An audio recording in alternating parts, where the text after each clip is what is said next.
Welcome to Al Duce, the one and only newscast in Italy. I'm Jennifer. And I'm Kendra. Many of us know of the Roman Empire, which lasted for several centuries, spanning over the entire Mediterranean area. Falling to the Germanic tribes in 476 AD, the Roman Empire left a legacy of engineering feats from colosseums to aqueducts. What many do not know, however, is the vision of a new Roman constructed by the fanatical, the fascinating, and the formidable Italian fascist party. In 1883, a man with a radical vision was born.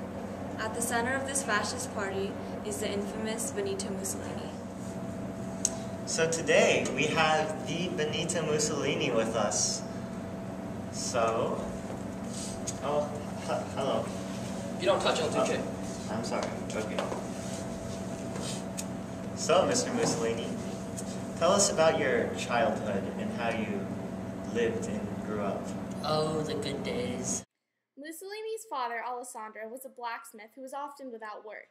He was a man of strong character without a formal education, a womanizer, and a drunkard. He was a man who believed in corporal punishment and never went to church. Alessandro was a socialist and chose the first names of his three sons accordingly. Mussolini's mother, Rosa, was the local school teacher and a devout Catholic who attended Mass regularly every Sunday.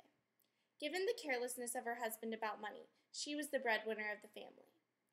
Benito Mussolini was a difficult child, but he was very bright. He learned late to speak and was often uncontrollable in his temper. The many stories of Mussolini's childhood reveal the two sides of his character: the pensive and intellectual follower, and the brutal gang leader. And that's why, kids, democracy is the best form of government. Yes, Mussolini. Mr. Robert, what do you think about a totalitarianism dictatorship? That's a horrible idea. You're stupid, Mussolini. What? Oh.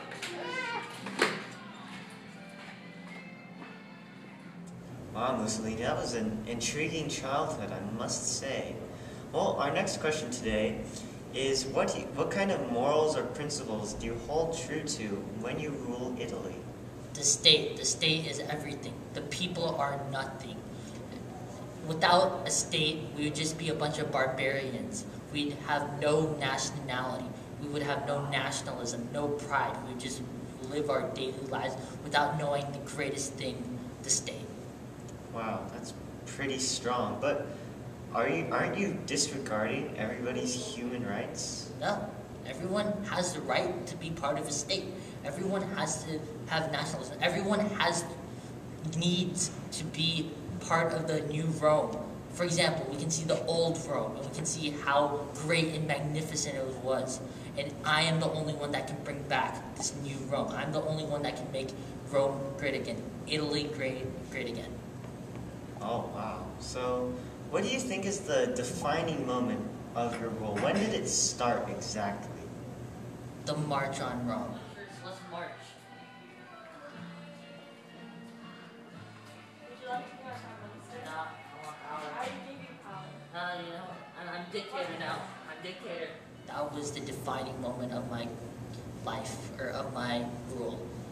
It's when I took power by force against the king, because I felt that the nation was going nowhere. It was going underground. So I basically just went to the king and I took power. Me and my loyalist troops marched on the king.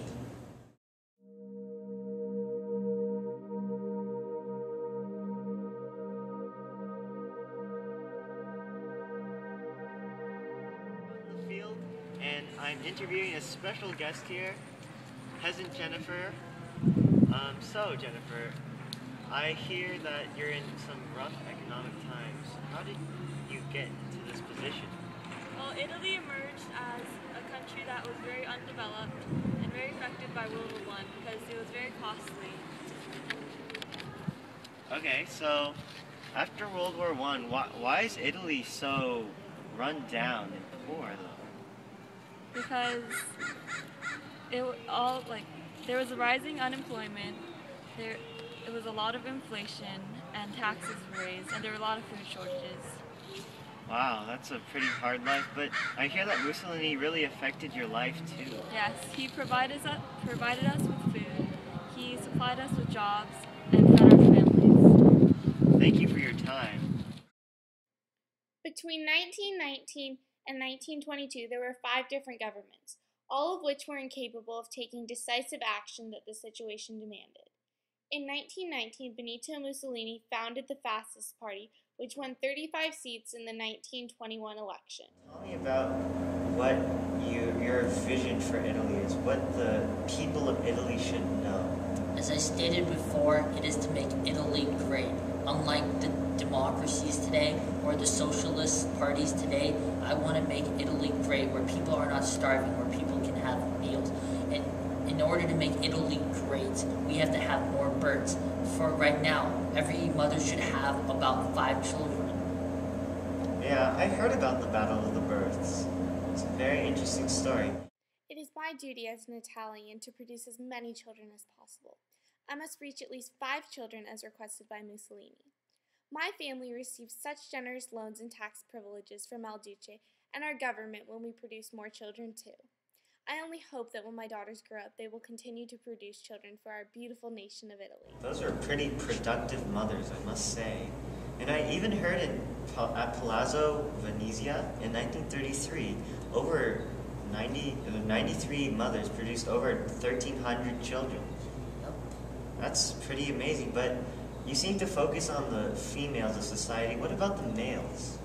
The males, as I stated before, their job is to go to war and make Rome great again, make Italy great again.